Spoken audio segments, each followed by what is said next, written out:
नमस्ते, मैं बलराम कुमावत। आज आपको मैं लैपटॉप और सीपीयू को कनेक्ट करना बताऊंगा एक लैन केबल के माध्यम से। कि इस लैपटॉप में 2 टीबी की हार्ड डिस्क है या 500 जीबी की हार्ड डिस्क है, उसकी डेटा इस 128 जीबी की एसएसडी है। तो मैं इसका डाटा इसमें लेना चाहता हूँ और मैं इस सीपीयू में भी काम करना चाहूँ। इस लैपटॉप को मैं बार बार डिस्टर्ब नहीं करना चाहूँ।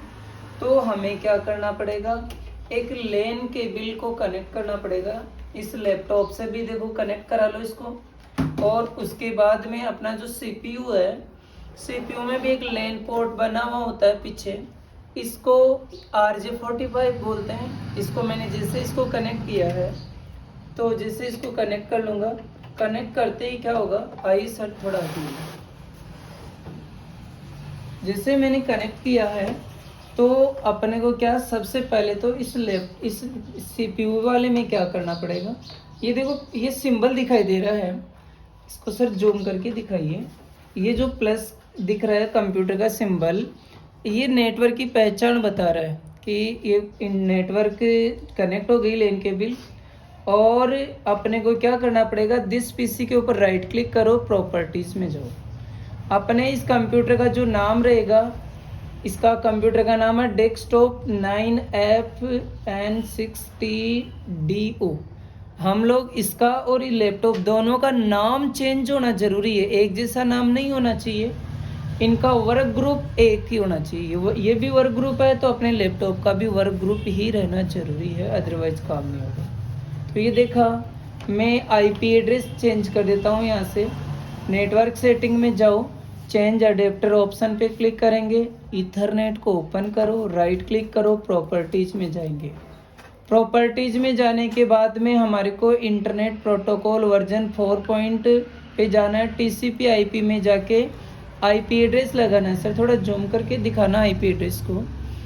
आईपी एड्रेस लगाया जाता है 192.168.1. जैसे आपने 3 डाल दिया, ये डाल दो, टेप दबाओगे तो ऑटोमेटिक आएगा। और इसका जो डिफ़ॉल्ट आईपी एड्रेस लगाना चाह रहे हो वो 192.168.1.1 रख दो। यहाँ से ओके कर दो और क्लोज कर दो। ये इनका काम हो गया। ऐसे ही अपने इस लैपटॉप में भी करना पड़ेगा। इस लैपटॉप के लिए क्या करना पड़ेगा, इधर देखो, लैपटॉप में ये नेटवर्क दिखाई दे रहा है, इस पे जाके इंटरनेट वाले पे क्लिक करेंगे और वो ये इथरनेट पे क्लिक करो, चेंज अडेप्टर सेटिंग पे क्लिक कर दो। और ये रहा इथरनेट, राइट क्लिक करो, प्रॉपर्टीज में जाना है और आईपी एड्रेस वाले पे इंटरनेट प्रोटोकॉल वर्जन 4 पे जाओ। प्रॉपर्टीज में मैंने रख दिया इसका 192.168.1. जरूरी नहीं है इतना ही, इसका 3 रखा है, इसका आप 5 भी रख सकते हो, जरूरी नहीं कि एक ही रखो। और ये जो डिफ़ॉल्ट है वो रखना है 192.168.1.1. ये कॉमन होना जरूरी है। ओके कर दो, क्लोज कर दो। ये इतना सा काम हो गया। मैं चाहता हूँ दिस पीसी में ये डी ड्राइव को शेयर करूँ, मेरे इस लैपटॉप की डी ड्राइव इसमें दिखे। तो इस डी ड्राइव के ऊपर राइट क्लिक करो, प्रॉपर्टीज में जाओ, एक ऑप्शन आता है शेयरिंग, एडवांस शेयरिंग में जाओ और यहाँ से चेक मार्क लगा दो। देखो ऐसे आएगा तो यहाँ से चेक मार्क लगा दो और अप्लाई कर दो और ओके कर दो और क्लोज कर दिया। ये काम ओके हो गया।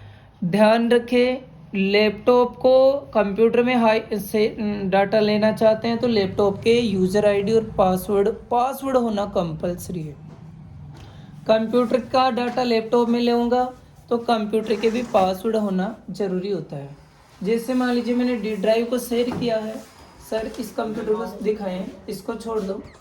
इसमें ये जो कंप्यूटर दिखाई दे रहा है, इस कंप्यूटर पे क्लिक करेंगे, इसमें एक नाम दिखाई दे रहा है सर, देखो नेटवर्क नाम का ऑप्शन आ रहा है, इस पर क्लिक करेंगे। जैसे ही क्लिक करोगे तो यहाँ पे ये शेयरिंग के लिए बोलेगा तो टर्न ऑन नेटवर्क कर दो, यस कर दीजिएगा। जैसे इसको यस करोगे तो ये कंप्यूटर सर्च करेगा। देखो ये 9FN60DO ये अपने इस लैपटॉप का है, RJ वाला है इसका है।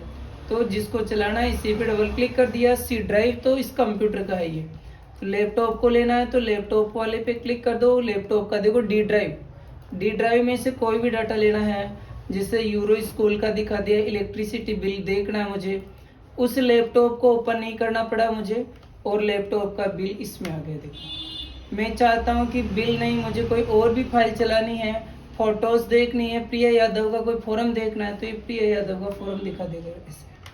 तो इस तरीके से आप लैन केबल के माध्यम से लैपटॉप का डाटा सीपीयू में ले सकते हो।